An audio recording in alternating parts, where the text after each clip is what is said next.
nagkaroon ng excavation dito and then they believe may panibagong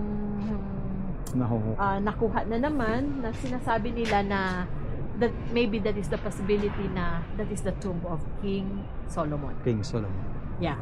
So, pinasok na namin itong areang ito na this side is mostly pagan house. Kasi may makikita tayong mga parang altar nila. Basta marami. Hanggang dun yan sa baba. So, meron pa talaga, no? So, meron pa. So, hindi lang siya open sa public as of now. But soon, hopefully. Ayan.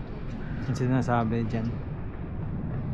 So, mapapansin natin, grabe na ang excavation layered. At least 11 civilization ang nakikitang tumira dito sa city. Yun, para ma-imagine nyo lang. And ongoing pa yung excavation. Ganyan siya pag hindi pa natutukan masyado, ma'am, no? Oo.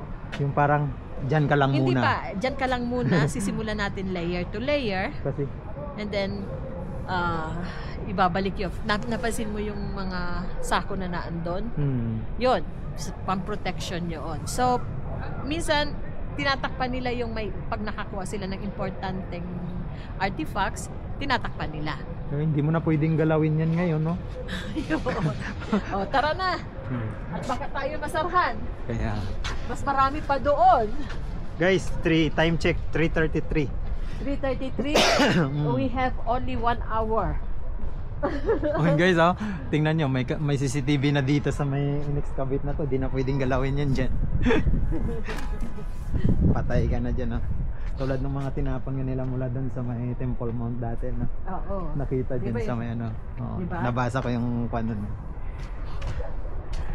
Para hindi lang malaman. Tapos, malaman ko nasaan. Kasi tapos ang nangyari, yung mga pinagtatapon nila dyan, pinagkukuha at inestadihan. So may mga findings din. May mga findings mga pa. Evidence. Ganon katalino yung Israel. Mga Israeli. I mean yung mga hinukay nila dun sa Temple Mount, tinapon nila dito sa Kedron Valley. Pero pinakuha na Israel Authority. Hindi nila kasi dito, once na nakakuha ka ng artifacts, kailangan mo i-surrender sa authority. Israel Archaeological Authority. Sa ganon.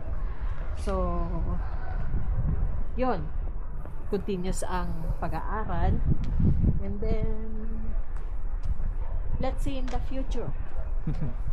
Maybe in the future, hindi na tayo dun sa may dung gate na daan, kundi dito na sa Pilgrimage Road.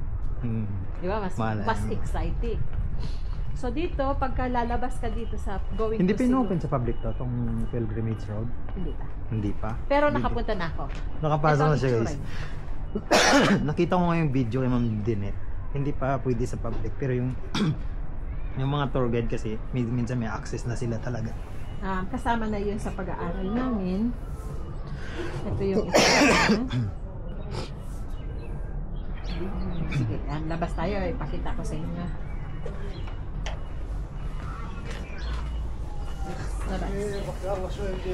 Wala, nasa Siloam Pool na tayo. So ito yung City of David. Yan yung Pilgrimage Road. Yes, hindi pa open sa public yan, Alam mo talaga pag tinututukan nilang excavation, grabe yung structure, no? Guys, tingnan nyo. Ganyan ang itsura ng Pilgrimage Road. Pag ready na sa public yan, amazing. Ayan. Yan guys, Di po pa pinapost yan? Ha? Na-post mo na? Hindi ko alam, hindi ko matandaan yata.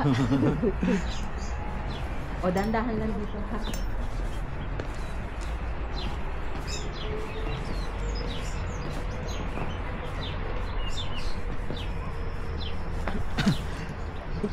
Ano yung next mangyayari dito? Siloam Pool? Secret.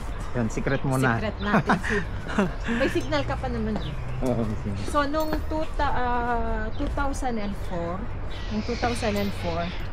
nagkaroon ng parang drainage leaking dito sa sewage leaking dito sa area nito.